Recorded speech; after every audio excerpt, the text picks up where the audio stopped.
Thank you to our sponsor, the Home Depot. The FIFA World Cup 2026 is here. Games every single day, and the best seat to keep up with all the action is right in your own backyard. Big screen outside, grill going, neighbors and friends coming over to watch.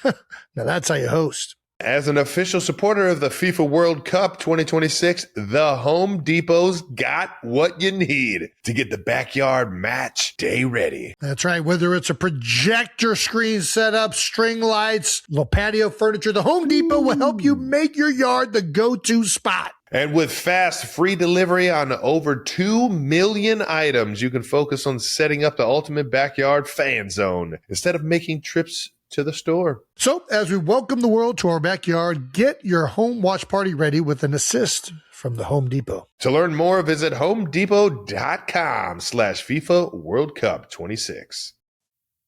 Usually the conversation around here is about football. Today, the topic is gas for one of the sponsors, specifically Mobile Supreme Plus Premium Gasoline. Let's start with the fact that Mobile Supreme Plus Premium is amazing. It keeps engines 3 times cleaner, so engines perform better for better gas mileage. Just ask motorsports legend Shirley Cha-Cha Muldowney. She raced top fuel dragsters in the 70s, so she knows a thing or two about gasoline. She also knows a thing or two about the 70s, so if there are any questions about leisure suits, vinyl, or fondue, fire away. One might wonder why they call her Cha-Cha. Like, is it a family name or a marketing ploy? Or maybe she thought it sounded cool. It's very curious. Getting back to fuel, Shirley and the team highly recommend Mobile Supreme Plus Premium Gas because it keeps engines 3 times cleaner for better performance and gas mileage. By the way, Cha-Cha Muldowney, she drove a pink car. Mobile. Legendary. 3 times cleaner compared to Mobile regular gas and port fuel injected engines. Actual results may vary. Visit mobilefuels.com for details.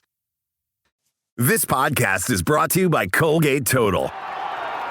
We take oral health as seriously as you take sports. That's why Colgate Total Active Prevention uses advanced technology to help prevent oral health problems like cavities and gingivitis before they start. It's clinically proven to provide 24-hour antibacterial protection with twice daily brushing after 4 weeks of use. So get a winning routine and prevent oral health problems before they start. Shop Colgate Total Active Prevention at a retailer near you. Falcons 100% did that shit and were found guilty of tampering. Kirk is such a good dude. He doesn't even know that he's even doing something wrong. Wearing chains, shirtless on planes. I just met him today, actually.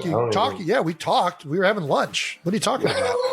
Yeah, fuck. We talked about your mom. Yeah.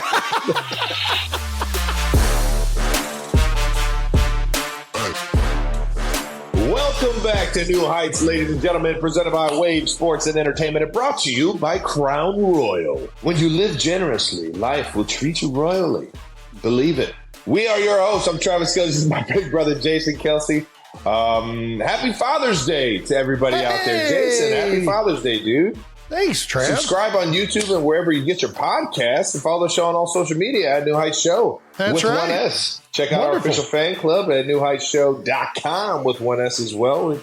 We always get a bunch of fun stuff from the 92 percenters on there, so make sure you check that out and subscribe. And Jason, let the people know what we got coming up.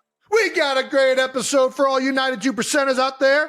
We're going to be talking a little bit of Chiefs mini camp, wide receiver market. Let's go. NFL tampering accusations. Ooh. We're not talking about, well, we are going to get into verdicts. A little bit. Just a little bit. We're going to talk about the verdicts of these accusations. Anyways, Yep. We got a great show lined up for you guys as always. And we're going to start off first with something new. What's that?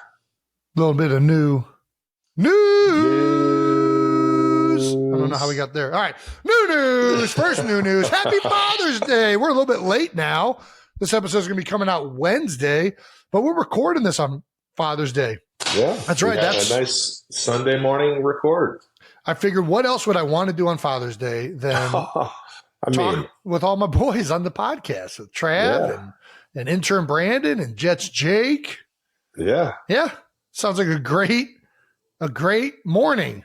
I feel like Father's Day in the U.S., everybody's like barbecue, hang out with your family. Dad gets to like not be dad. You're kind of like still dad. So you're really just being dad. Yeah. Yeah.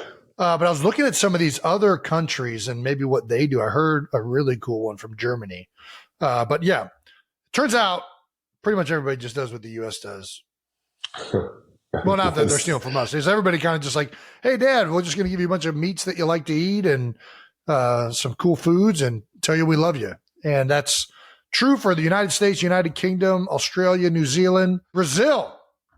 Brazil celebrates Father's Day by family gatherings, special meals, often featuring traditional Brazilian dishes. Children give their fathers gifts, and many families attend church services to honor and pray for their fathers, which we might have to start going to church because I need somebody praying for me. It's a day filled with warmth and gratitude, highlighting the strong familial bonds in Brazilian culture.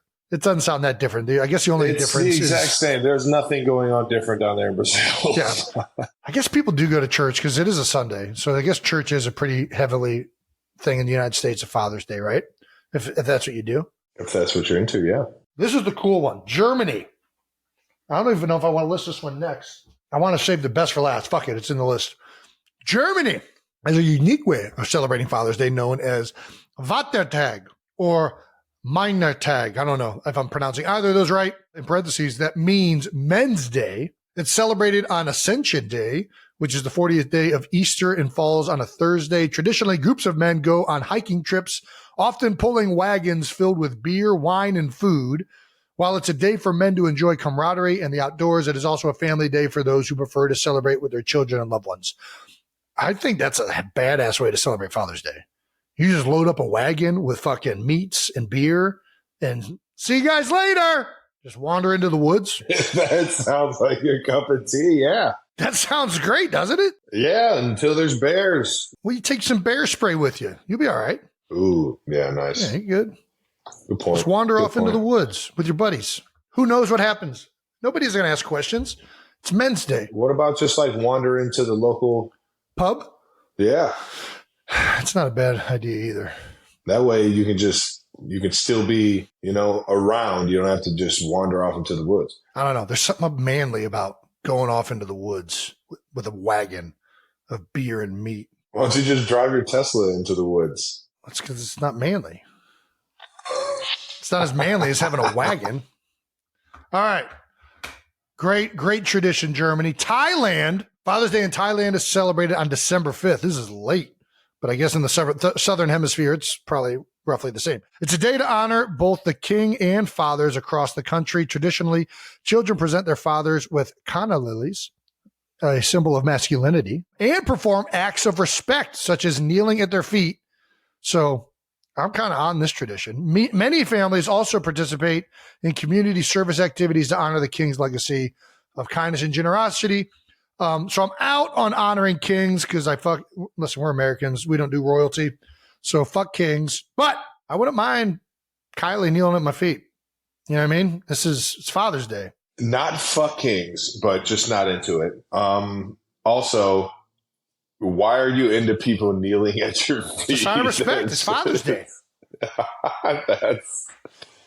Maybe feed me some grapes. How can you can't be out on kings and in on people bowing. I'm not into any people bowing. I'm into my children bowing to me and showing me respect, goddammit. But why is bowing at your feet a sign of respect? I'm not bowing at my feet. Kneeling at my feet. And preferably Kylie's can feed me grapes. Kneeling at your feet a sign of respect? I don't know. 'Cause in Thailand, that's what they say. I want them to kneel at my unwashed feet and smell the aromas and to what their leaders scent is protruding. So the next time they think about questioning whether it's bedtime or not, they know. I just put my feet up and they're like, oh gosh, I know what that aroma means. It means it's bedtime. Yeah, it's definitely bedtime for that. All right. Wash your fucking feet. What else we got? Yeah, so Father's Day's going great. When's Uncle's Day? Do we know? Damn. We need to get on top of that. When is Uncle's Day? Oh, and National Uncle's Day is Friday, July 26th. Oh shit, it's coming up. You'll be in training camp. Oh, I will be. What does one do on Uncle's Day besides call their uncle? I think that is as far as it ever needs to go. We'll see. Maybe we can do something nice for Uncle's Day this year. Uncle Don deserves it. Uncle Don deserves it more than anybody. He's the greatest uncle to ever fucking live. He is. And I was just with him on his 70th birthday last weekend, actually. All right, let's keep it going. What we got? Ooh, we got some fun beer bowl submissions. That's right. Beer bowl submissions are closed. Thank you, everyone, for submitting your beer bowl submissions. We have a ton of outstanding, deserving contestants, and it's going to be tough to narrow this one down. We do have, I guess we should call it controversial video. We have some big names that are interested in getting involved in beer bowl now.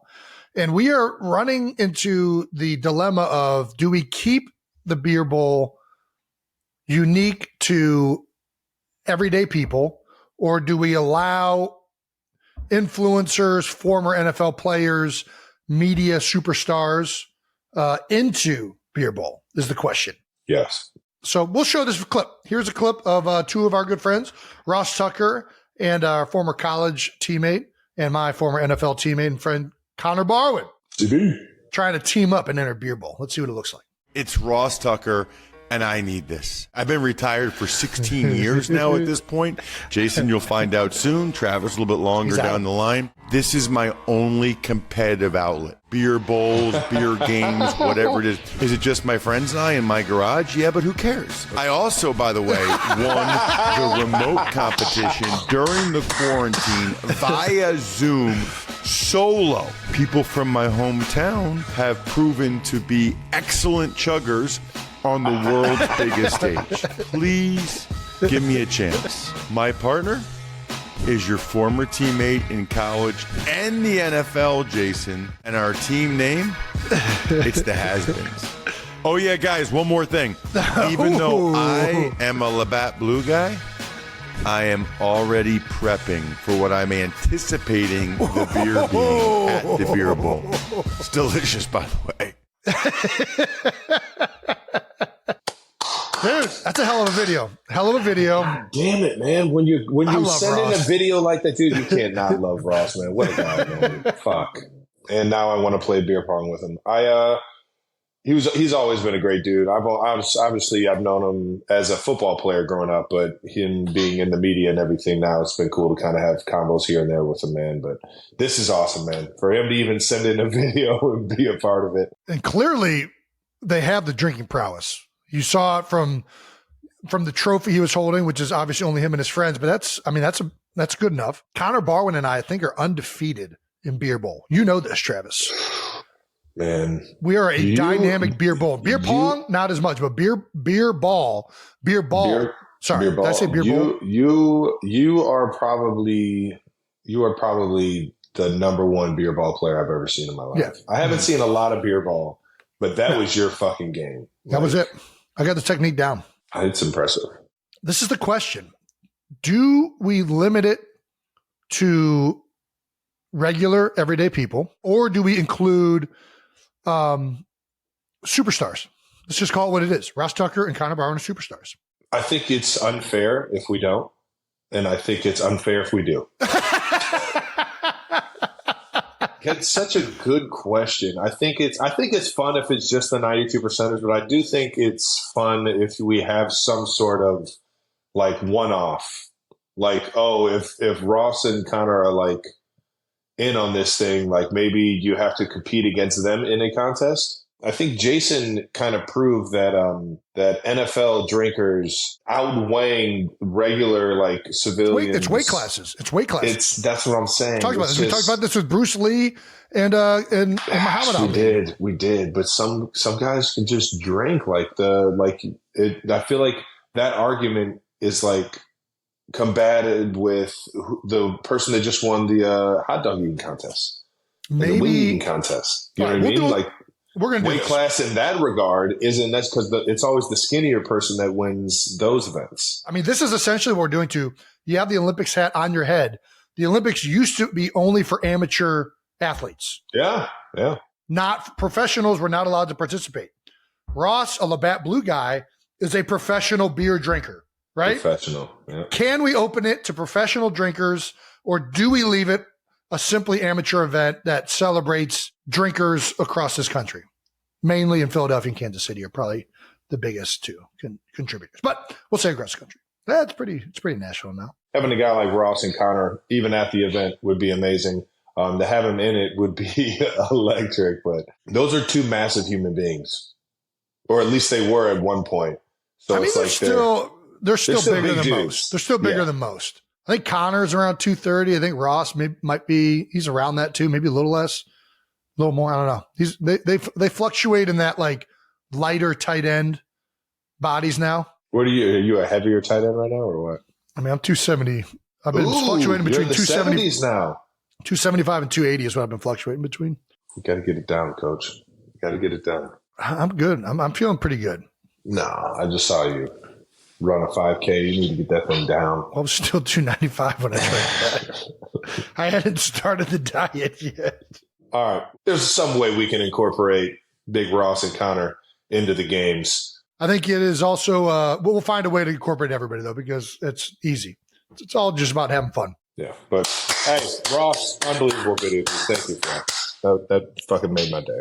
For those of you that submitted your entries, we just want to thank you. Obviously, the Beer Bowl doesn't exist without you. Yeah, so I think it's about time we should probably tell the 92%ers the truth of the Beer Bowl. Unfortunately, I will not be attending. This year. Yeah, Travis. I love you, 92%ers, but I got a lot of shit I'm doing right now, and unfortunately, when we kind of timed up this calendar, I wasn't aware that we were going to do the Beer Bowl this weekend because it's always attached to the Eagles' autism. Yeah, I mean, it's always the last one. It's the Wednesday before July 4th, but that's fine. It's fine. Yes. Yeah, because everybody knows that, and that means that I scheduled some things that I can't necessarily back out of.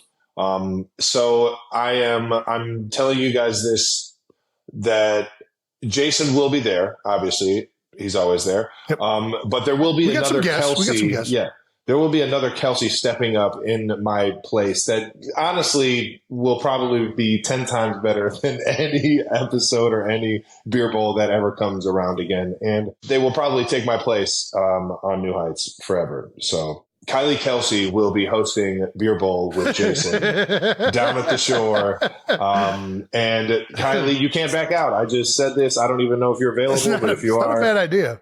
Have you talked about it? Would be. No, I haven't. I think this would be awesome. And I'm just throwing it out there because I can't go. So this is my way of making things better. And just, you got it, Kai. You got it. All right, we'll see. Maybe she'll do it. I don't know. She's not she would definitely be great at it. We got to get this thing live streamed so I can watch it as this thing goes down. Maybe I ask her today on Father's Day. She can't say no on Father's Day. There we go. Just ask. Just tell Wyatt to ask her. That's the way to go. All right. All right. I'll get on that. I need Wyatt to pull a favor for me. But I wish I was there. Obviously, from now on, I'll never schedule anything on a Wednesday before July 4th ever again. Love you, 92%ers, but I know you guys will have an absolute blast with it without me. And somebody's walking away with $50,000. There we go. And a gold cup. Yeah, if you submitted your video and you don't get in, just blame intern Brandon. It's all his fault. All right, now let's move on to fan mentions of the week. Jason has to race a dog. That's right. He's talking shit about those little tiny leg animals last week, the little wiener dogs. And Tanya Morrow, our Crown Royal Raise a Glass winner from last week, called Jason out on Twitter. That's right. What an honor to be mentioned on the podcast challenge, ? How about a race between Jason Kelsey and her dog, Louie? Let's see if you can outrun those tiny legs and endless energy. Make it happen in Texas or Philly. So she's down to travel with that little thing, those little dash hounds, the old dash hound derby guy. I think it is dachshund. I don't know why. I didn't know if there was like a different way these things were spelled, but yeah, dachshund. Everybody pointed that out to me on Twitter last week. First of all, I'll beat the fuck out of Louie. Very confident. Hey, calm down there, Kel. How far are we racing? Let me see this thing.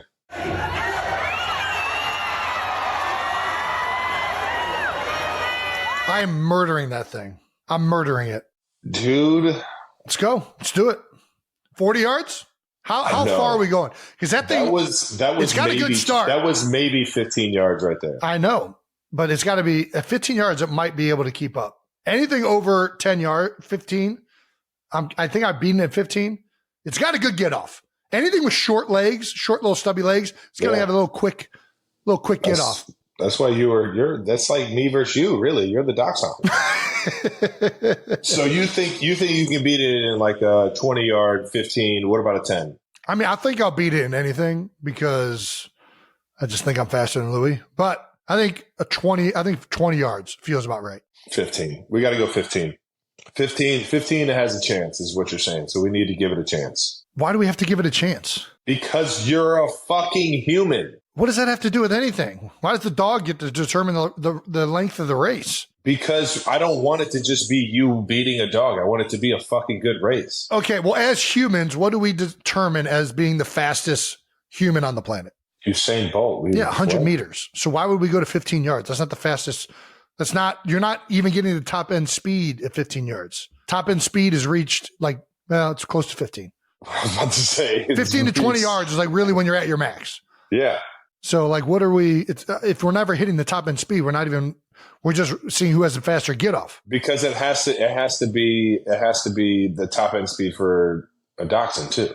Well, dachshunds are reaching top end way faster. That's what I'm saying. But if it gets to go to top end and I never get to go to my top end, how the heck is that seeing which one's faster? Because it's 15 yards. I think it's got to be further than 15. I think 15 is a perfect number. All right, we're going to do another Twitter poll. We're going to let 92% determine how far this race is. We're going to do either 15 yards. Dachshund at the dachshund race. Whatever we just watched on that video right there, whatever that distance was. I think you're right. It looked about 15 yards. It looked about 15. 15 to 20. It might have been 20. You never know. All right, well, let's say this. We'll do 20 yards. The dachshund's race was 20 yards. The international football race is 40 yards. And the third choice will be 100 yards, even though it's 100 meters. We're Americans, so we'll do 100 yards. So those are the three choices. Twitter, you guys can decide how far I'm racing this dachshund. It's definitely going to have to happen in Philly because I'm not going to Texas to race a dachshund. You're going to fucking smoke this dog. Yeah, of course I am. I'm going to put my cleats on and I'm going to freaking dust this thing. Little short, stumpy legs. The best time to do this might be during the shore week. Maybe this is something we can do as a attachment to the festivities down the shore. There you go. Dachshund race. Challenge accepted, Coach Morrow. Nice. Final mention of this week. Jason started shit on Twitter yet again. Did I? Yes, you are a pro at doing this. You've actually been a pro for a long, long time. Stepped away from Twitter because it got a little too wild, and now you're back at it. You're back at it, just stirring the pot.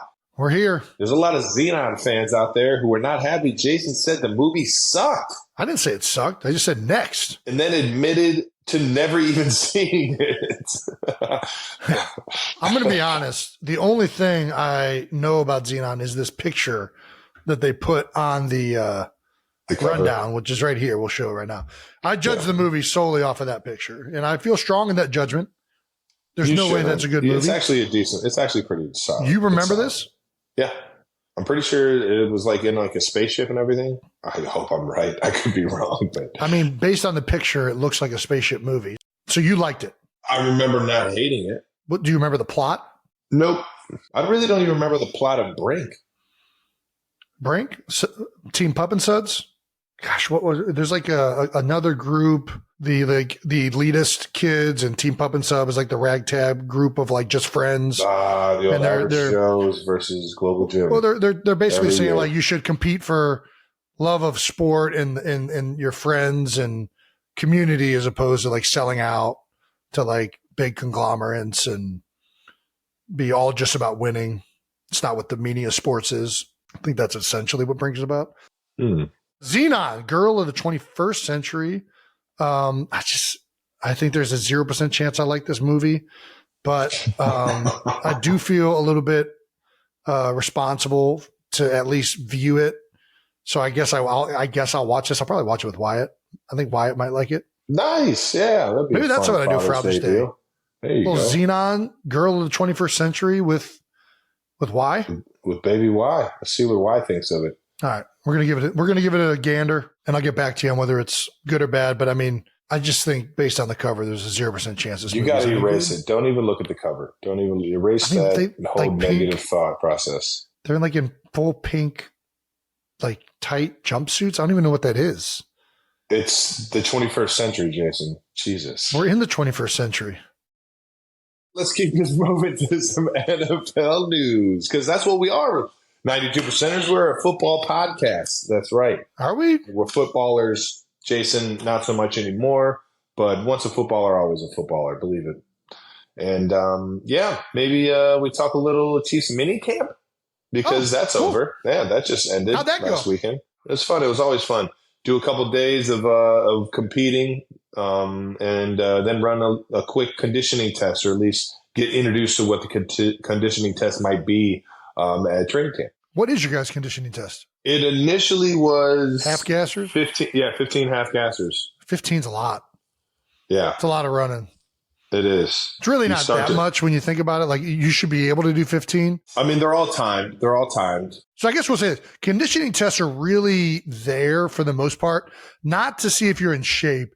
It's more to see if they're worried that you're going to die. And it's more of a liability thing for the teams. They just want to make sure you haven't done nothing and that you won't have a heat stroke out on the field. This is a good point. So 15 is a good test. It's not that much, You're crazy.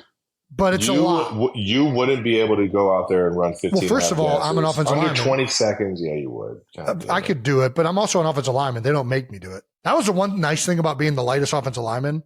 I just had to do the offensive lineman conditioning test, which is usually less than what the other guy, or at least slower time. So I'm like coasting. Not in Andy Reid's camp. I would always just try and win all of them on purpose, though. It was all we did striders for the most part. That's not conditioning. The last few years, we had 60-yard shuttles incorporated into it. I'm actually better on the shuttles because you know me. I'm good at turns. I know how to turn. Great turner. It's that hockey. Dude, I'm telling you, it's hockey. This guy can bend. Hockey stops. Because when you stop in hockey, you know how to use Stop, both crossover. feet. You know how to use both feet when you're turning. And I feel like most people that just run, you only think Put about their foot using in the your ground. outside foot. And it's just not how it happens. Well, a lot of guys, believe it or not, don't have the ankle flexion to get that inside foot at the right angle. Is that what you think it is? I just think it's because they've never You're done. talking about Gumby and how I'm always able to move around. It's good ankle flexion.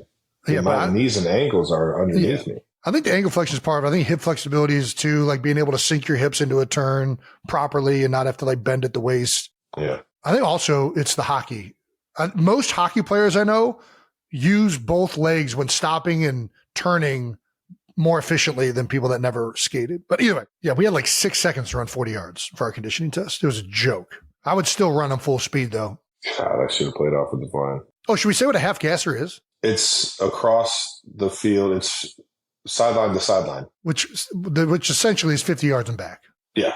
52.5, I think. Yeah, it's a little bit over. I didn't want to. It's something like that.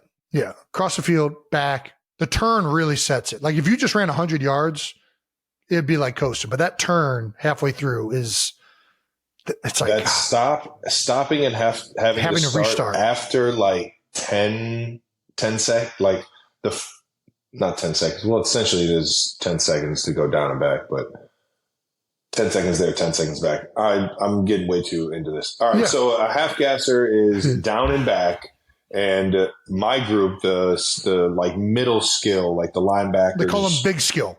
There you go. Big skill. Tight ends, running backs, quarterbacks. The running backs, linebackers. Running backs are skill. Are they? Yeah. So it's just Fullbacks. linebackers. All right. Yeah. So linebackers, tight ends, quarterbacks. What about outside backers? Those are big. No, those are big guys. Backers are backers. Backers are backers. All right. Yep. And then specialists. Specialists are with us. Got it. Yeah. We run 18 seconds down and back. You got to make it across the line in 18 seconds. It's a brisk pace. And you do that 15 times. After about 8, that's really when it sets in. That's when your mind starts to kind of go like, man, I wish I would have ran a little bit more. I wish I would have ran a little bit more. Wish I would have God damn it. It's really like there's the first two where the first two is like, God, I got to get geared up here. Then after 2, you're like, all right, I'm coasting. I got this shit in the bag. And then right around 8 or 10, you're like, God damn, I got fucking 6 more of these motherfuckers. Just one at a time. Just one at a time. One at a time. Deep Just one breaths. at a time. Stand up big. Catch the air up high. Don't bend over. Yep. And then you got to get out of that turn, though. You got to hit that. You got to hit that line, and you got to get out of that turn. Get a good five to six steps of just a quick burst, and then you can just stride that thing out from that point on. The key to the half gasser is the start and the turn. Get out to a good start, coast, good turn, coast. If you try and run that whole thing full speed, you're not making 15. Yeah. If you don't run it fast enough, you're out after one. You got to redo it again tomorrow. I can hate to see it. No tap outs, boys. Minicamp was good, though. You guys got a lot accomplished. You guys also had a bunch of rookies in camp, a lot of rookie receivers. You had some draft pick tight end. That's right. Jared Wiley. Yeah, Jared. JY. You had a quote on the 2024 fourth round pick. He's got a big upside, comfortable, smart guy. He's a lot further along than I was as a rookie. That's a lot. What do you mean further along? I guess when I was coming in, I kind of had to rethink this after I said it after the interview. And it's just I have a completely different offense. I had a completely different offense when I came in than he did. And I think my skill set obviously is for this type of offense that I'm in now, more so than, the run first type offense that we had with Jamal Charles when I first got into the league. And that being said, I see a lot in Wiley, Jared, that suits this offense way better than I suited the offense that I was in when I first got here. And that's kind of how I initially feel. I'm like, man, he's light years. He's making way more plays. He's, you know what I mean? He's way more comfortable in how he's running routes, how he's seeing the field. And I think that's a test to, how smart he is.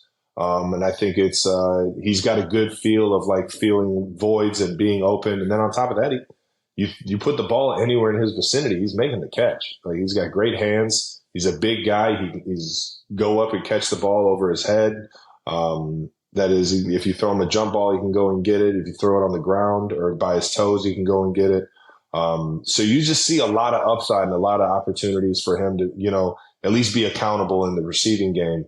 And then we'll slowly start to find out when we got pads on everything you could do in the run game and on the perimeter in terms of blocking and really turn him into a Swiss Army knife like the tight end position is used. Absolutely. You guys also have Pat Mahomes trying to learn a knuckleball, which, let's be honest, if he's trying to learn a knuckleball, this has nothing to do with being a better quarterback because nobody wants to catch that. He just, I think, got inspired by watching the Padres. Waldron dude who has a nice one, apparently. Yeah, this is him throwing one, which this is why it's fun. Doing stupid stuff like this, right? Just have fun. This is You got to remember, you're still out there playing a game. Yeah. You got to keep it lighthearted, all right? Doing shit like this is always a good time. Throwing behind the back passes, doing a whole bunch of just stuff you would in the backyard playing with your boys as a kid, Do you think defensive coordinators are seeing this and wondering if they have to get Nobody, and Pat wouldn't even think about throwing a knuckleball on purpose. There's a few of them that come off his hand. Yeah. And if you throw it with the right spin rate and then dives. you add wind to it, it'll knuckle on you a little bit now. And that way it turns from this catch, it just turns to get it to the body. Find a way to get it to the body. Dude, I was running a little 10-yard out route in warmups before the fourth preseason game because I was bored one year when Carson was a quarterback. Mm-hmm. He threw a ball and dude, Carson killing it in minicamp, by the way. Keep going. Nice. I don't know if it's the spin it had or if what you're saying, the wind kind of was taking it, but it felt like that thing was it wasn't like it was a full knuckle, moving all over. It just was almost like it had a little snake weave to it. It had such a vicious spiral that it was almost wobbling as it was coming to me, if that makes sense. Yeah, that's 100%. Pat has that ball. He has the splitter. He has just the nosedive. Sometimes it'll just fucking dive on you. Do you know the moment it's in the air, which one it is potentially, or is the wind the dynamic? No. No, you can tell. You can tell sometimes how it comes off the hand that it's going to be just a little bit funky. It's like, oh, I'm not going to go at this with just my hands. I'm going to go at this with my body because it's a little bit more of a wild card. Yeah, and the hard ones are the ones where it's like a timing throw and you don't necessarily see it come out of his hand. You see it like halfway to you. Already coming to you? Yeah. And you just got to kind of like. Just got to make it right. Another big thing at minicamp was our man Chris Jones, friend of the show, had some outstanding quotes. Stone Cold Jones, double birding it. Kids, don't go out here double birding your teachers, adults. You can double bird your friends. That's fun. It's got to be the right situation. Don't double bird any strangers. It's not cool, man. Well, I mean, if they deserve it, they deserve it. But let's reserve it for deserving people. Don't just whip them out of nowhere. I mean, you can't. Chris Jones on the Chiefs bringing back the entire defensive line. They graded my owner an F. I got 2 middle fingers for them. He's an A+ in my book. The funniest part about this is he is double birding his friends. He's double birding all of his teammates. Damn, that was an NFL PA. That's pretty good. That's pretty good. I love it. I think it's great. It's also good that Chris is now back in good graces after the holdout from last year. Obviously, things are going great with the defensive line, and it seems like everybody with the Chiefs, everybody's happy with their current situation, it seems. Everybody is. And everybody was happy last year. Obviously, Chris probably wished it played out a little bit different, but it worked out well. He won a Super Bowl and got his contract. It's fine. Exactly. Everybody was still excited to go to work every single day. Like, I hope everyone knows that it was business. You know, Chris is a guy that when he's in the building, he's the best player that you can have on your team. And that's why we love him, man. Well, he was also asked about retirement. And he said, once you begin thinking about things like that, you get into feed the mind, those types of thoughts. He said, I don't even want to take my mind to go that far to the R word. We've got more years. I don't know, though. Travis is pretty fucking old. So, Chris, I'm only like 3 years older than you, man.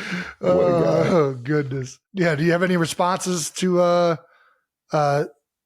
Chris other than you guys are pretty much the same age? I mean, no, we're not the same age. I'm 3 years. That's a lot of years. In the league. 3 years in just like football world. I think he'll be 35 this year. So Chris is 32. 31? No, Chris isn't even 30, I don't think. Oh, so you're quite a bit older than him. Yeah, definitely. I'm probably 5 or 6 years older than him, but like I have 3 more years in the NFL over him, I think. Which means I stayed longer in college. I don't know. I'm with him on the I don't really even think about it until somebody asks me about it. Yeah, until you're forced to think about it. Let's be honest. You think about it sometimes during really hard times of your body. You're like, man, how much longer can I do this? But it's in passing. It's not like a legitimate thought. Yeah, it's a thought that's like, I love playing this game at the highest level possible. And I love playing at it at a level where I know I can have a bunch of success. I know I can still go out there and moss a dude in the end zone. I know I can go out there and catch a flat route and turn it into a 15, 20-yard gain and make a few guys miss. The moment that I can't do that, I think that's when I'm just going to be like, all right, what am I doing this for? Like, I get excitement out of catching a ball, splitting a bunch of defenders, and getting a huge first down when nobody expected me to do it, or I scored a huge touchdown in a playoff game in the fourth quarter when the team needed it the most. You know what I mean? I like the moment that I can't do that, and I'm playing it at an average or a less of a successful like level that I am right now.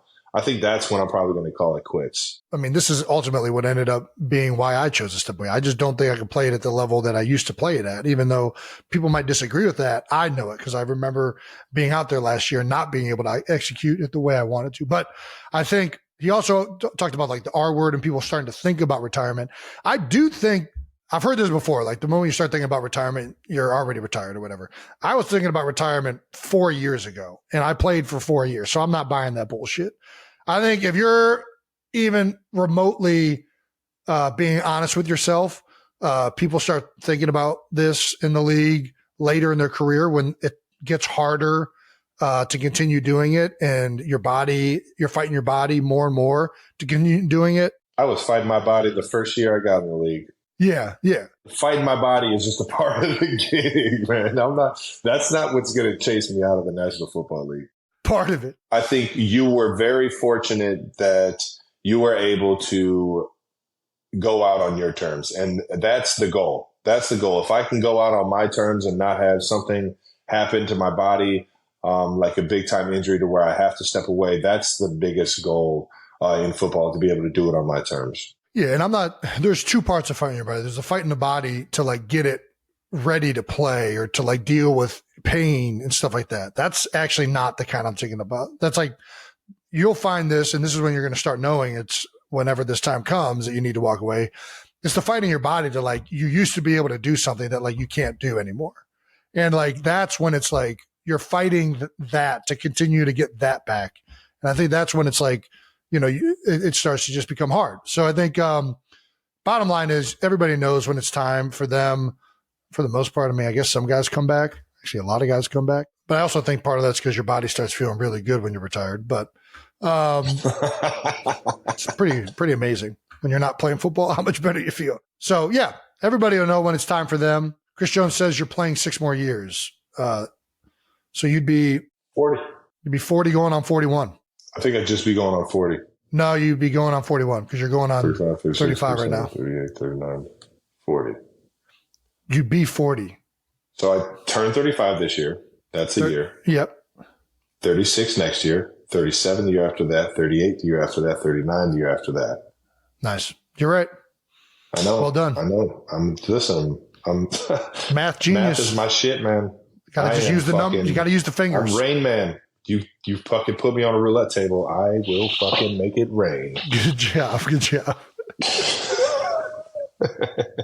He was blackjack too. He was actually doing real math. I just do speak it into existence math. All right, here we go. Keep this thing moving. Last bit of Chiefs news. We got our Super Bowl rings, and it was a fucking unbelievable night. Congratulations. And the ceremony was broadcast live everywhere across the globe. If you haven't caught wind of who all was watching. Nice. There we go. It was a fun evening. It's always good to see, teammates that aren't with you anymore. Got to see my guy Nick Allegretti, Marquez Valdez-Scantling, who's up in Buffalo now. Nicky's over in D.C. with the Commanders. It's fun to just get the crew back together. But honestly, I think Pat said it best when we were on the field for our last mini camp practice earlier that day. He said, "Yeah, let's go enjoy this evening, but let's put this thing in the rear view, man. Let's put this in the almanac. Already Let this be what it is. Yeah. Let's keep this thing moving, man. We got a lot we want to do, and we're very focused to keep our eyes on the prize. But it was a fun evening, man. It was a good deal. Well, that's awesome. The Hunt family did an absolutely amazing job. The venue was beautiful. The music was awesome, and there were a bunch of. It was cool to just be around everybody in the organization under one roof. It was cool. Well, let's take a look at this bad boy. They keep getting more and more just ostentatious. No, that's not a word. Doesn't even sound like a word. Ostentatious. Thank you, Brandon. Fuck. 529 diamonds and 38 rubies. Totals 14.8 carats. 4 Marquise diamonds. Is that for MVS? No. Represents Marquise. I'm trying to get my guy Marquise a ring. 4 Marquise diamonds represent the franchise's 4 Lombardi trophies. The base of the trophies are made from 19 custom-cut baguette diamonds, distinguishing the Chiefs as the first team to win back-to-back Super Bowls in 19 seasons. Has the game-winning Tom and Jerry play on the inside. That's dope. Very, very cool. Yes. One major little goof on the ring. Miami is listed as the 7 seed because it has all of the games you guys had to win to get there. Miami was actually the 6th seed. I guess that's just the way the ring is. Like nobody's going to. Are you going to get it fixed? I don't give a shit. Does anybody care? I like it that we didn't give a fuck about what seed Miami was in. Fuck it. Yeah, they were the 7th. Who cares? They could have done no seeds on the side of them. I would have been fine. That's my thing. Yeah, I think it makes it more unique. Like, oh yeah, and we made it really detailed, and oops, we screwed up. This makes it more exclusive. Like, it's something we screwed up about something that means nothing.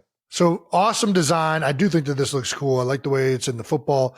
You guys have 3 Super Bowl rings. Of the 3 Super Bowl rings, which ring, not which one means the most as far as like in your head, like favorite one you have, just aesthetically, which of your Super Bowl rings is your favorite? I mean, this one's pretty damn cool. This one has, it's massive. It has like the kind of like the shape of the oval of the football with like just diamonds going around it. It feels like a championship ring when you look at it. It's like, damn, that thing feels and looks like a championship ring. But I would probably say the one last year was my favorite one. The top of the ring comes off, and it has a clasp, but you can wear it in different ways. And I think if I would ever like wear the rings out, in a sense, or like want to like represent that team or that Super Bowl, I would probably wear that clasp on a necklace before I would wear that big fucking. Dude, this is my whole problem with Super Bowl rings and what it's gotten to. You can't wear it anywhere. I fought so hard. Obnoxious. I fought so hard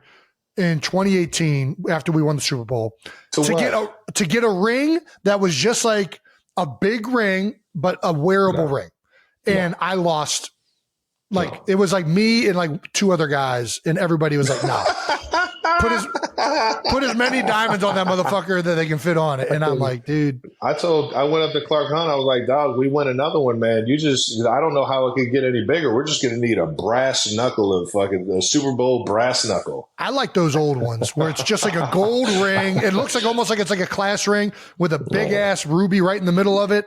I don't need about the Ray Finkel ring. Yes, I like that because I can wear that every day. I cannot first of all, I can't wear mine because I lost it in Chile. But if I had it, I can't wear it. Like it like rubs your other fingers. Ray Finkel was the AFC Championship ring. Well, this is another question I have. Your guys, do all of your Super Bowl rings say world champion, or do some of them say Super Bowl champions?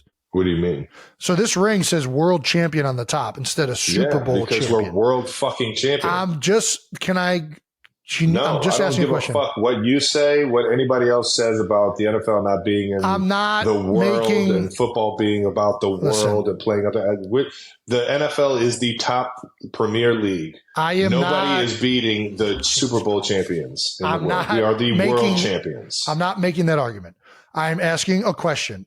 Of your 3 Super Bowl rings, do they all say world champions or do they say Super Bowl champions? I'm just wondering. I have no idea. Well, the reason I'm asking is because AFC was not a part of the NFL, right? They were the AFL, right? That's traditionally how the AFC came in, right? Correct. Before the Super Bowl, it was just world champion. And then I think the Super Bowl got confirmed into the NFL once the NFC and AFC merged. So it was like world champion, still like a nod to like the AFL, like rings. No, I don't think so. I'm just curious because most Super Bowl rings say Super Bowl champion, right? I don't think so because Lamar Hunt was, I think, on record creating the name Super Bowl. Oh, nice. That's dope. It might not have been Lamar, but it was somebody in the Hunt family or somebody in the organization that like pitched the idea, and everybody kind of was like, "Yeah, that." So I'm way off. I don't know. It might be an underlining thing. Just curious. I don't think the Hunts are into it like that. No, I think they just say world champion because we are the world champions. Fair enough. That's easy as that. There you go. And in other news, I made it to the Super Bowl ring ceremony. Yeah. Not in person, but in spirit. This wonderful. Oh, of course, yeah. What is it? Is it just like a little? It's like a little paperweight or something. Yeah, it's just like a little figure. Yeah, it's cool. I like it. I don't know why they made it, but I like everything about it other than me holding a Super Bowl that I lost, and it is like the death of me. But other than that, I think the whole thing is pretty dope. Did you get one for me? They said I got 2. So you got one for me? Yeah. I might make it into like a Christmas ornament. That thing would be cool looking from like a tree. That thing is heavy, too. That thing is solid. Yeah, I'm going to put on a tree. I'm just going to saw off my right arm. Just going to saw that one off. It's metal. I'll saw it off. They make jets that can cut metal. I'll get it off. Good cut. Good call. I'll take it over to Operation Breakthrough. They'll get it off for me. They'll figure it out. Yeah.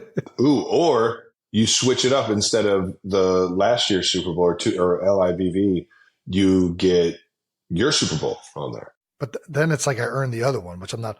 I think I'm just going to solve it. Yeah, or just add another I. So then it's just they're both Super Bowl 58. Yeah, good point.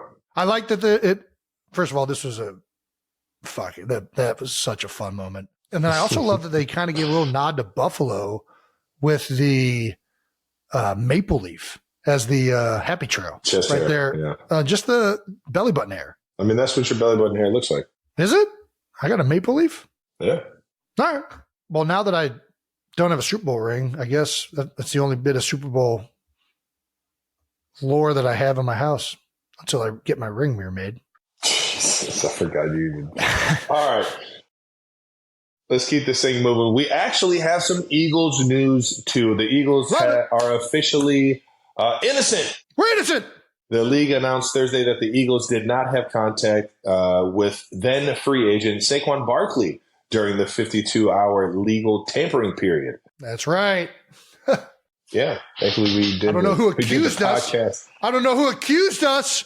Might have been the New York Football Giants. After reviewing text messages, emails, and other documents related to the signing, the interviewing of Saquon Barkley, general manager Howie Roseman, and head coach Nick Sirianni, and Penn State head coach James Franklin, the NFL found no evidence the team violated the anti-tampering policy. Wonderful. That's right. Yeah.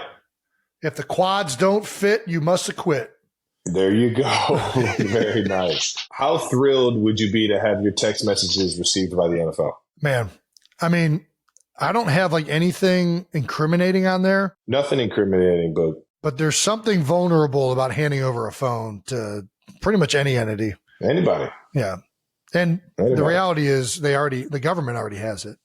They're watching everything we do, Trev. Dude, I'm not. Watch away. I'm not doing Be careful what you say. I'm not doing anything illegal. Obviously, of the jokes that I have with my friends and you would probably be the most gas anybody could ever have. But I'm not doing anything illicit. But I am not afraid to type anything into Google.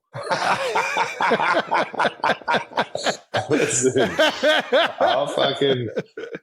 that's how I get more aware on certain things. That's exactly right. Safe search off. I'm in there. I want to see this shit. The Falcons were not as fortunate as the Eagles, though, and 100% did that shit.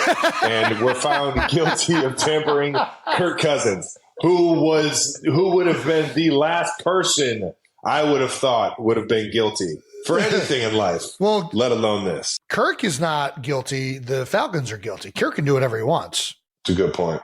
Yeah, so the Falcons are the ones that are guilty here. Yeah, the league found they had improper contact with Kirk Cousins, Darnell Mooney, and Charlie Warner. During the 52-hour legal tampering period, Atlanta will forfeit its 2025 fifth-round draft pick and pay a team fine of $250,000, while general manager Terry Fontenot will pay a $50,000 fine. So a bunch of slap on the wrist, and you get a franchise quarterback. Worth it! Did we know that Cousins triggered this investment?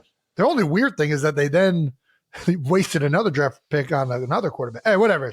Did we know that Kirk Cousins triggered this investigation himself?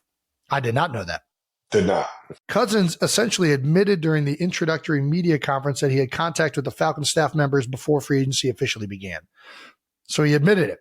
He's unknowingly incriminated himself. This is how you know he unknowingly incriminated himself, his team. This is how you know that Kirk is such a good dude. He's never done anything. Like, he doesn't even know that he's even doing something wrong. He did. God damn it, man. He's just so innocent, man. Fuck! Just such a great dude. He's wearing chains, shirtless on planes, man. Fuck! Anybody else that has tried shenanigans is like, all right, You don't release information like this. I just met him today, actually. Talking.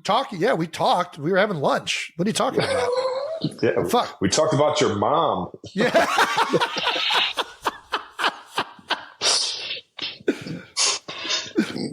I only get one your mom joke on Father's Day. That's it. You're always ready to be incriminated when you've been in the Kelsey household. Not revealing any information.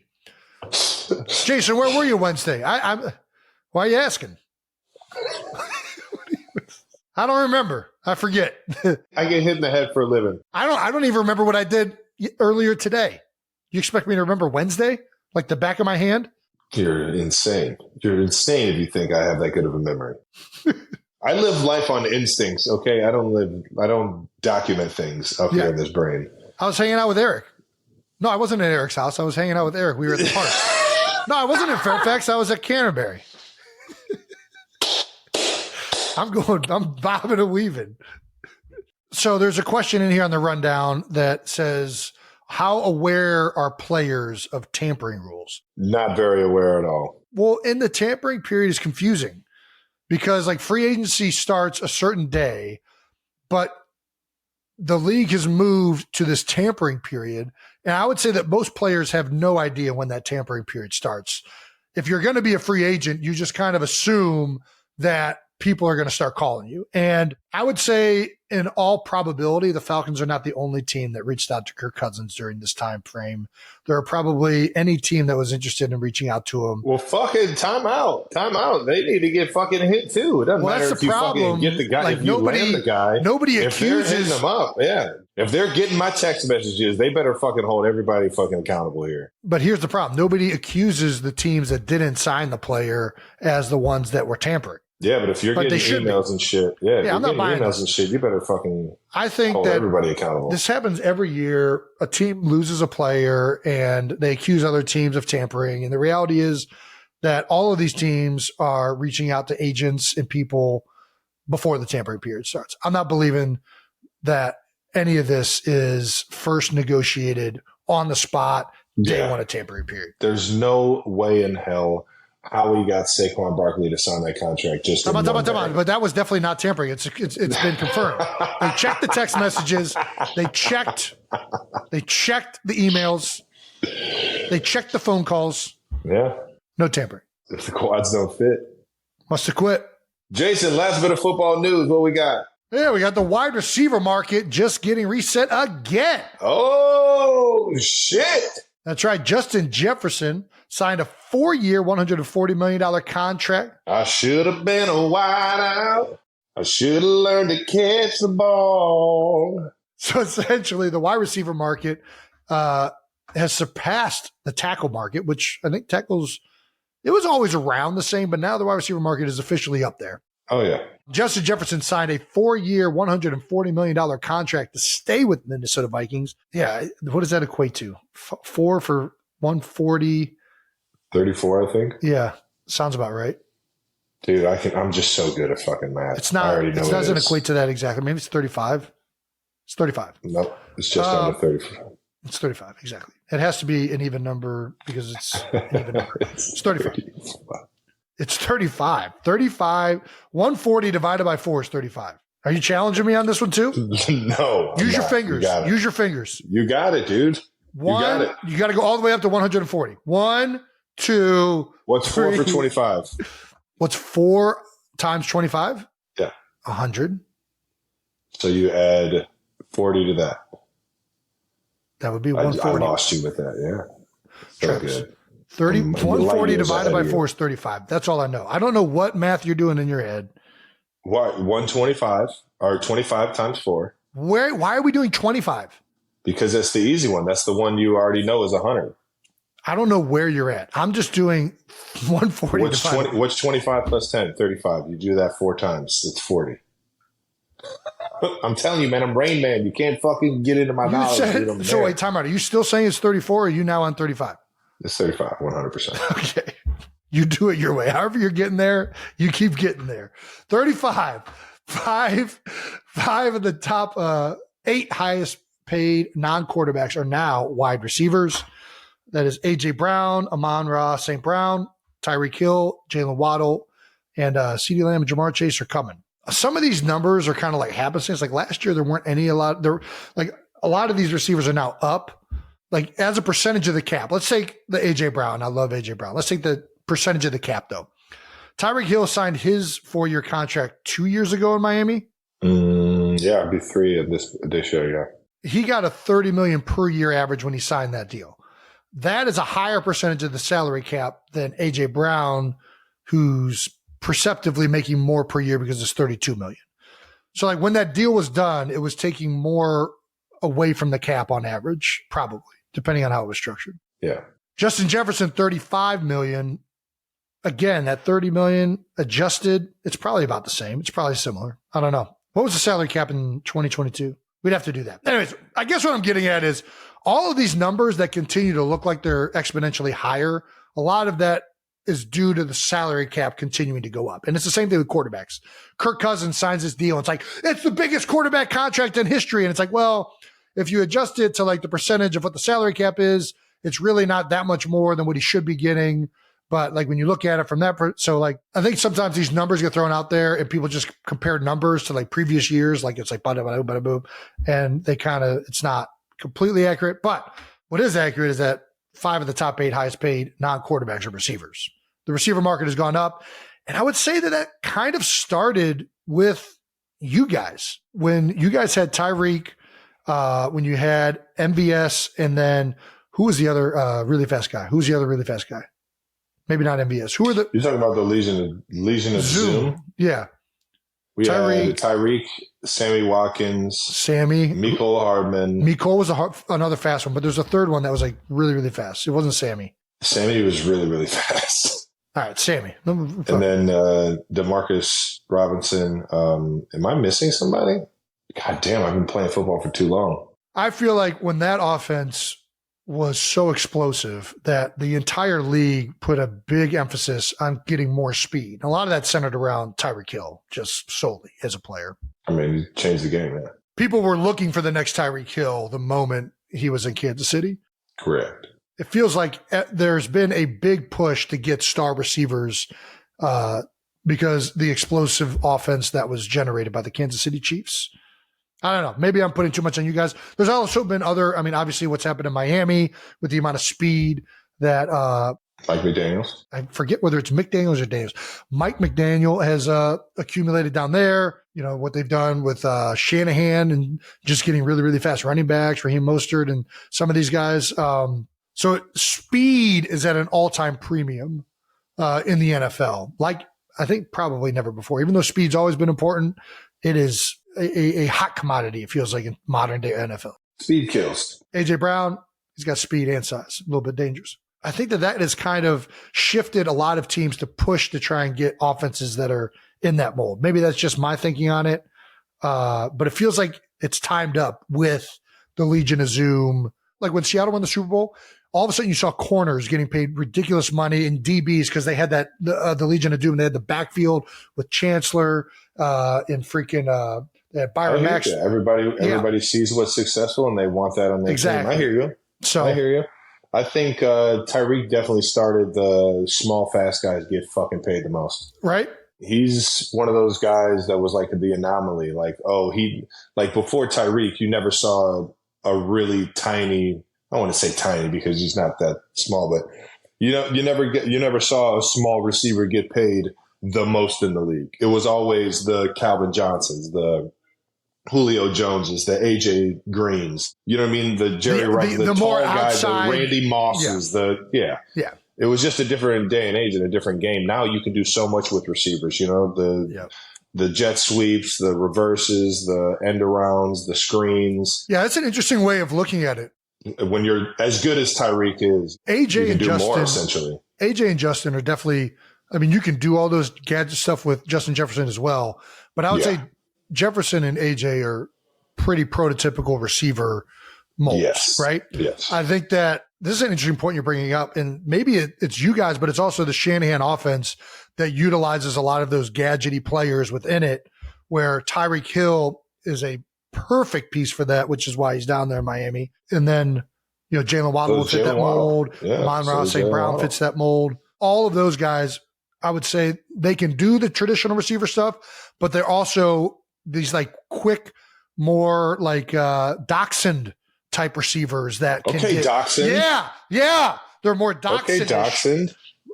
In their speed. So yeah, I think that's an interesting take, and I think that makes a lot of sense. All right, let's get to some questions about building rosters though, because traditionally, you're building. Well, I don't even know if that's traditional.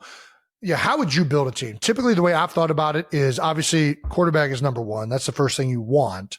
But you build through the trenches. You have to have a great offensive line, a great defensive line, skill position players. That will forever that. be football's focal point. Yes. You can't tell me that you can win a football game without controlling that fucking line of scrimmage. And this is the way I like to say it to people is like an offensive line and a defensive line aren't going to win you many games. But if you don't have a good one or a really good one, they're going to lose you games. There's going to be games where you're going to not have that trench battle won.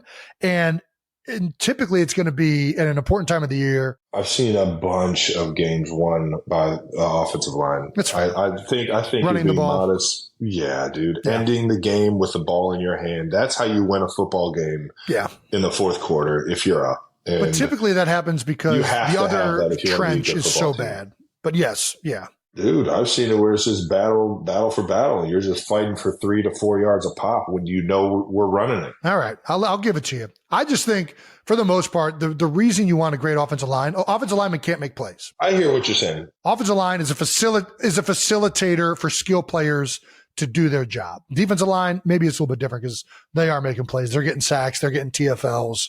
They're doing a lot of things that are stat driven. Offensive line is more just a position of, we need to make sure that the skilled person has an opportunity to be the player that they are. If you don't have a good offensive line or good defensive line, you're going to get exposed when you play good trench play. And this is really like when you think about like college football, like SEC football, Big Ten football, these are the biggest differences. Like believe it or not, there are great skill players in at MAC schools. There's great skill players in Pac-12 schools. Yeah, 100%. There are outstanding skill position players in all levels of college football, even Division III. Like there's some great players that have come out of Mount Union and stuff like that. But where the real difference is, quite honestly, is like the offensive line, defensive line. Like it is harder to find those guys that can compete at the SEC and Big Ten level at smaller schools, which is why they just can't compete when they get on the same field. If you can't establish anything in the trench, it's going to be really, really hard. You're right, man. I think that, I think Tyreek was really that first kind of undersized receiver that got paid the fucking buku bucks. And now anybody can get that kind of money. Yep. You're only getting that money if you get that opportunity to showcase your talent in that way. There's a question on here. Does it make sense for a position group other than quarterback to exceed 20% of a team's cap? I don't even know that it makes sense for a quarterback to exceed 20%. But that's up for argument. It is what it is. Yeah. My point is, I'm fine with them getting more in dollars than 20% of the cap. But if we're a good GM, we should be structuring it so that it's not 20% of the cap. Like there's ways to extend quarterbacks and kick cans down the road. Like I can see it right now. I can't wait for you to be a GM, man. I can't wait, dude. I can see it right now. You're so fucking well thought out in this kind of stuff. I can see it right now, man. You would fucking thrive. Well, I got to learn I'm just going to start studying under Howie Roseman, School of Howie. Just go in there with fucking what's Howie's deal? Does he like biscuits? Does he like, are you trying to get me to Ted Lasso? Howie Roseman? Just Ted Lasso. Yeah, just go in there. Like, yeah. So what are you thinking on this contract that we got coming up? That's funny. That's good. Oh man. What is Howie? Howie, I know he likes tequila. He's got his tequila. No, you can't do that. Tequila's too hardcore. Well, I can't do his tequila, but he likes tequila. You just got to go in there with like little treat of like, what's the sugar coated, like Frosted Flakes stuff. I can picture it. Puppy chow, dude. Is it what's called? I'm pretty sure it's called puppy chow. All right. Don't do that to Howie. Dude, how do you think of stuff like this? You're such a like people person. Like you just know your like gifts, all of it. Like you just are great at it. I don't know how you do this. Just a little something that'll just brighten your day. Just like, God damn it. so had to good. get off this call, and now there's just like a puppy child. I don't know how you do this. Sugary delight. Well, I'll have to figure out how I can coax Howie Roseman into teaching me his general managing ways. Even though I'll never probably do that, but that's why not? Just got to learn. Why not? Yeah, there you go. Never say never. Since 2020, 27 wide receivers have been picked in the first round. Yeah, I mean, it's a passing league.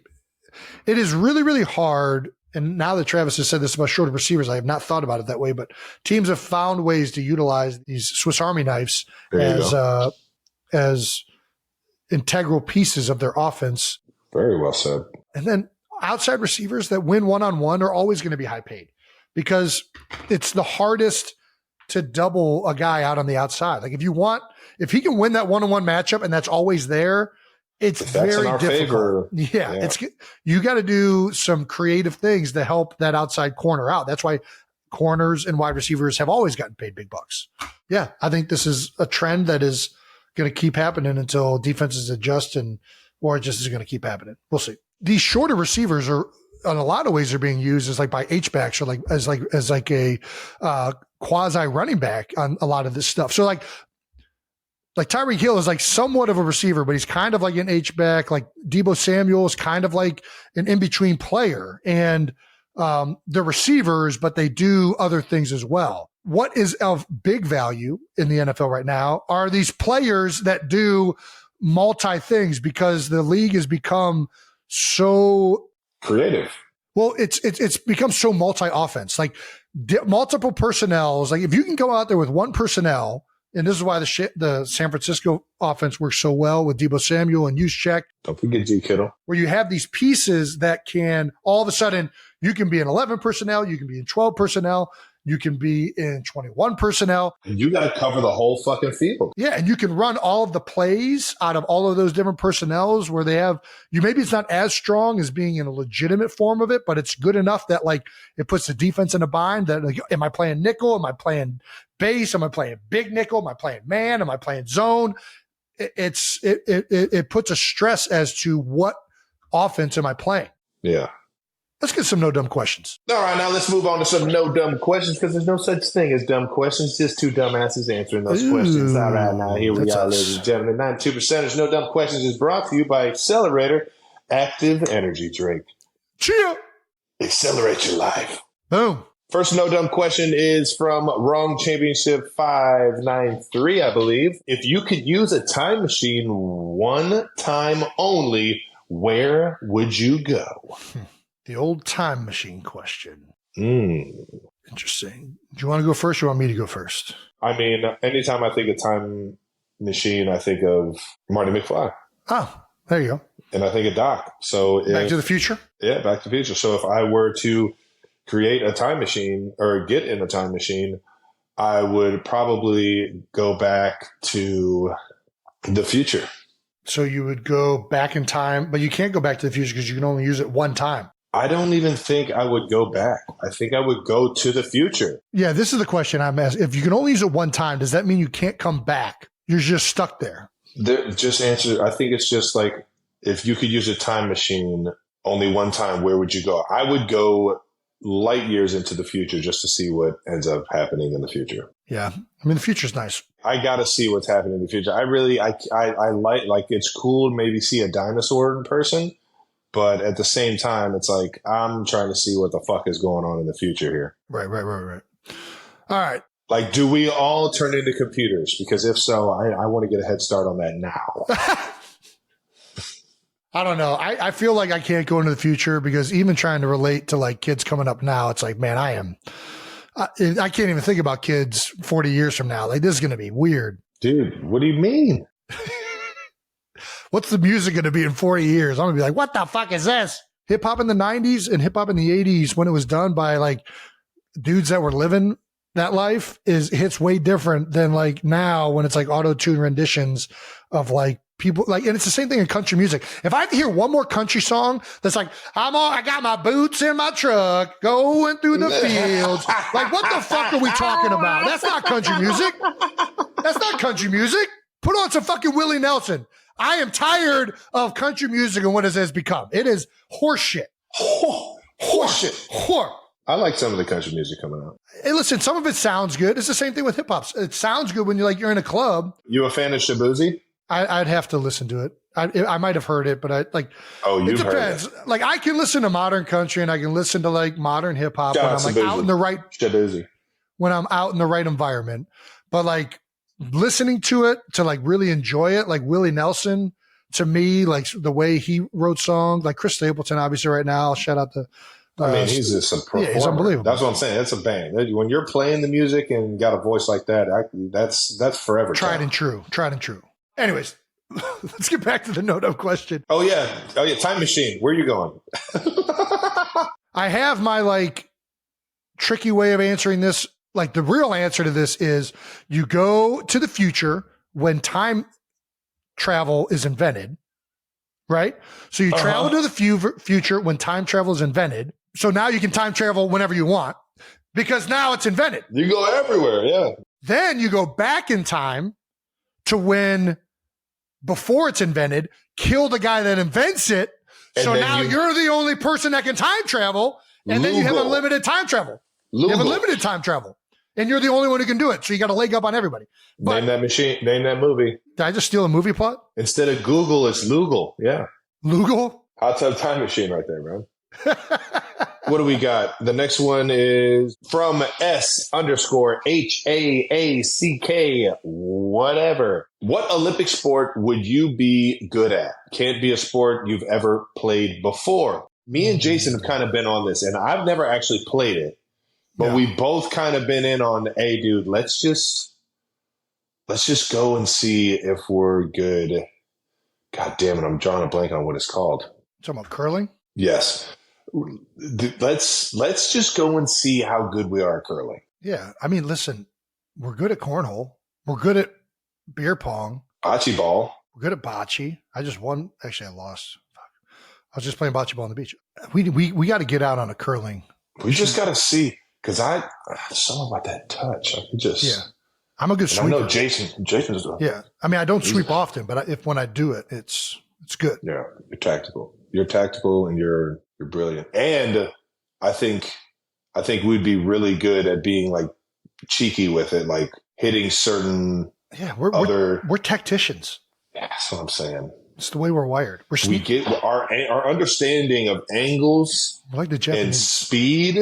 Yeah. And like, I just feel like we'd kill it. I think we'd also be good at like a 2-man bobsled. I think we'd be a good 2-man bobsled team. Neither one of us can drive.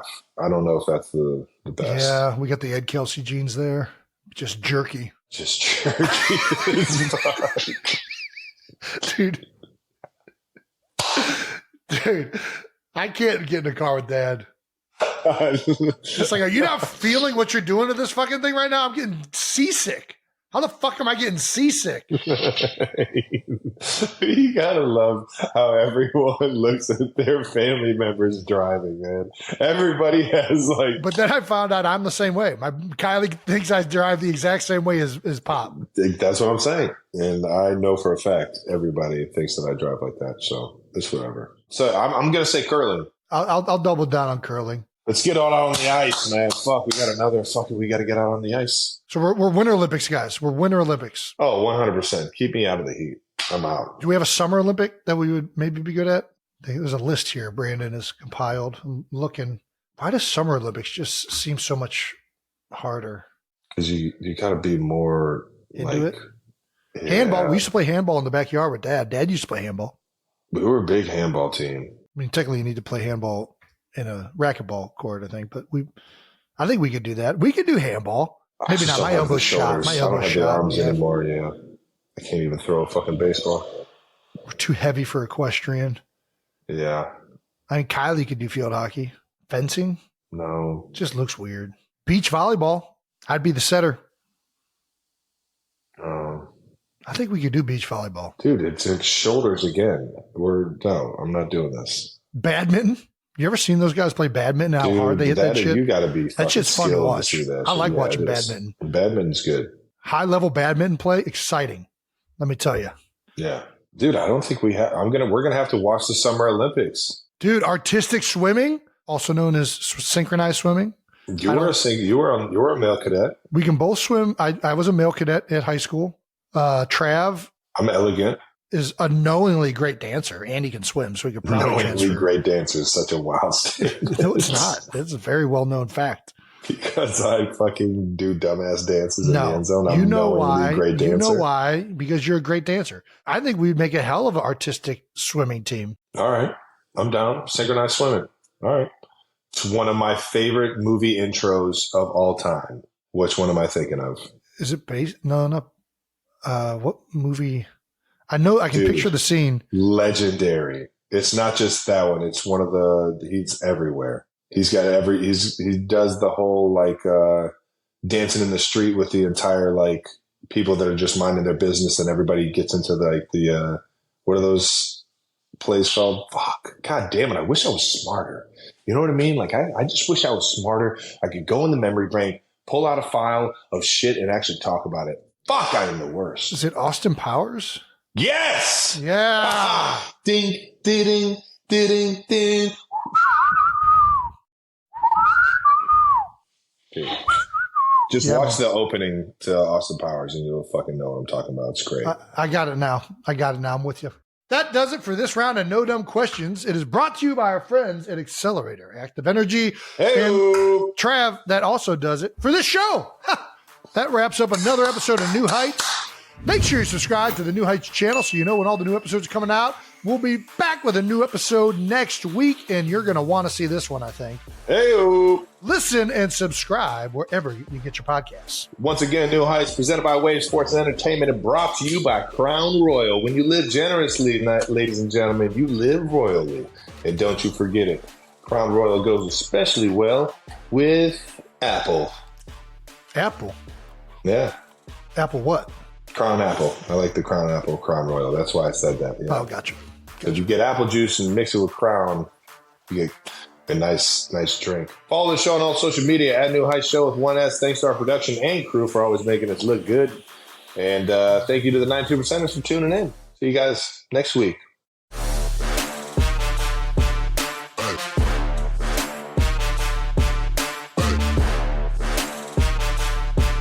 I wish there was a way I could like reconfigure where everybody was. Like, I wish you were closer to where the screen was. I have to look all the way over here. This could all be fixed if I just grab the fucking Pelican as I'm walking out of the door. All right. Grab the what? Gosh, Jason, you don't get out of the house, you wouldn't know. You say the pelican? Yeah, the pelican.